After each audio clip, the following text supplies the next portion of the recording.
In 1976, Wozniak and Jobs began selling the Apple I computer from the Jobs family garage. Buyers had to add their own case. The birth of Apple as a company had been masterminded by Jobs, a hippie with a business brain. A surprising number of people who came along as hippies and counterculture folks in the 60s and 70s wound up going into business.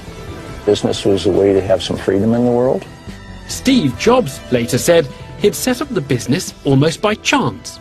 We started Apple simply because we wanted this computer for ourselves, and our immediate friends wanted one once they saw us build a prototype.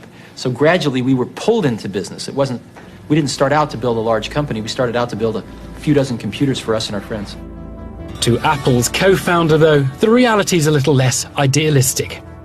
Steve was always sort of focused on, if you can build things and sell them, you can have a company, and the way you make money and importance in the world is with companies. And he always spoke that he wanted to be one of those important people in the world. So he got the business side pretty clearly. He got the business side, but he did tie it in philosophically with, this is how you get good things to people. It wasn't, I only want money. It was Wozniak's next computer which propelled Apple into the stratosphere. Released in 1977, the Apple II was the first home computer with color graphics. Over the next 3 years, sales grew rapidly to more than $150 million, taking Apple from a suburban garage to the pinnacle of a new industry: personal computing.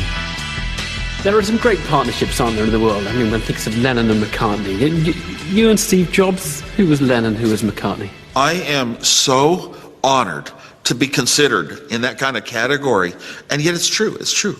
Yeah, Steve and I, we were like a Lennon-McCartney partnership, exactly. I couldn't say who was who.